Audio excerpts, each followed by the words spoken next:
Hi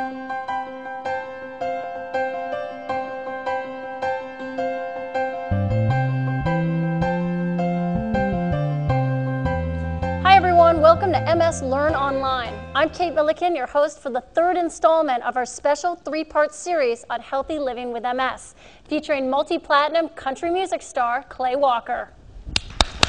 Yeah! In the first two programs, we talked about maintaining our physical and emotional health while living with MS. Now we're going to talk about putting it all together and really living with MS. Those of us with MS know at times just dealing with the disease can be a handful.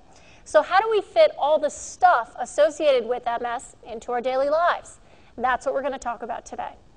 I'd like to start this segment out with a quote from Richard Cohen, an accomplished journalist with secondary progressive MS. He says, quote, "With any progressive disease like MS, the moment is going to come where you feel overtaken by it. For me, it was time to stop running from it and start running with it. I just reached a point where I had to admit it was part of me and part of who I am." So Clay, in my MS experience, I have found that there are moments where I have actually needed to ask for help. And I'm curious to find out how you are at asking for help and whether you've had to do that as well.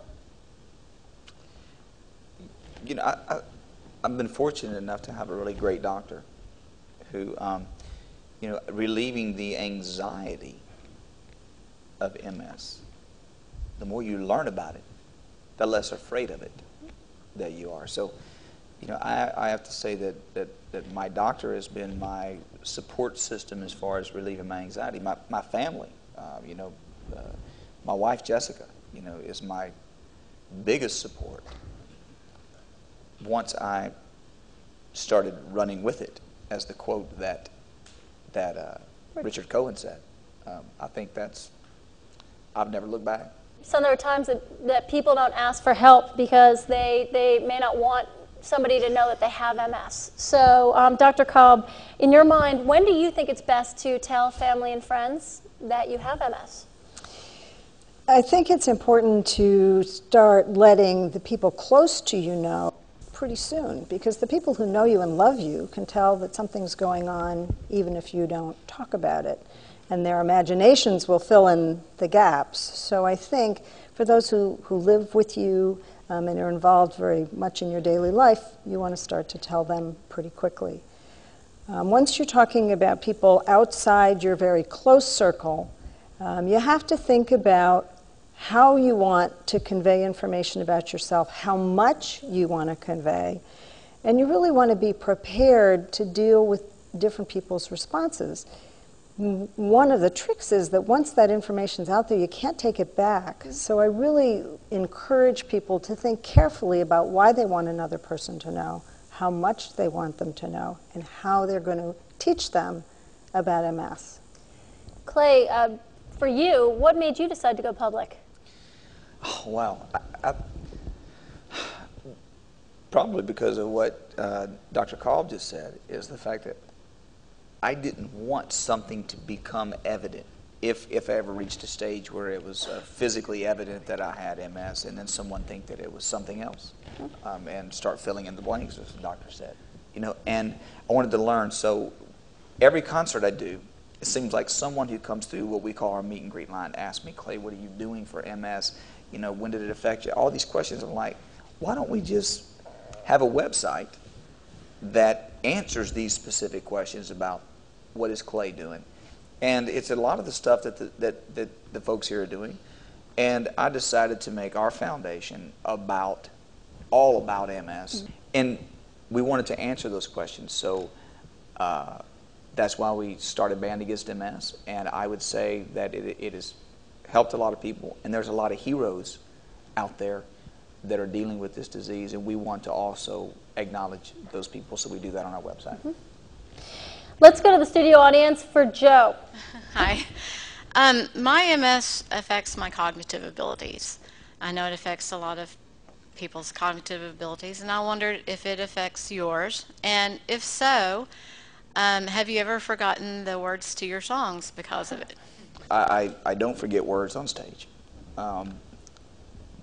but sometimes I'll be trying to process a sentence or something, I won't be able to think of the word I'm trying to say. But I think that you can't, we're so afraid sometimes of MS that a natural, or should I say a normal mistake made like that, we want to say, oh gosh, is MS kicking in?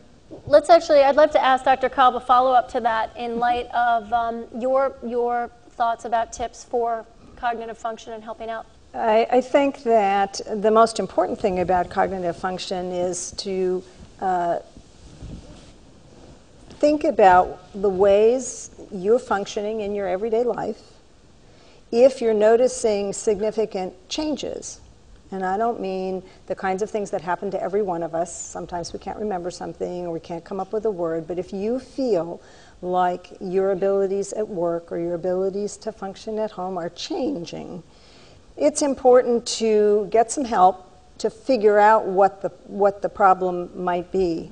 And the reason that I emphasize this is that we know that cognitive changes are, along with fatigue, the main reason that people leave the workforce early with MS. So the best advice is that if you're picking up changes in your own functioning, you want to notice it and take care of it before your boss does. Do you think, Dr. Kolb, that stress or emotional pain has a great effect on our physical and thinking ability? Sure. I don't think any of us function as well, with or without MS, if we're deeply stressed or we're in great emotional pain. But I don't think that those are, by themselves, causes of the kinds of physical symptoms or cognitive changes that we can see in MS. Eric in the studio audience. I have a bit of a professional question for you. How does MS affect your relationship with your agents and talent managers and so forth? Example, I guess, do they take that into account when planning your, I don't know, tour? You know, I think everybody that was around me had to take a step backwards and go, whoa. I mean, think about this. Think about the calls that your family made. Something just went through my mind. Imagine that. I thought, I wonder what calls privately that were talked about that I never heard about. Managers, agents, I'm sure, because there's a lot of people who depend on the income that they make off of me. And we're a team.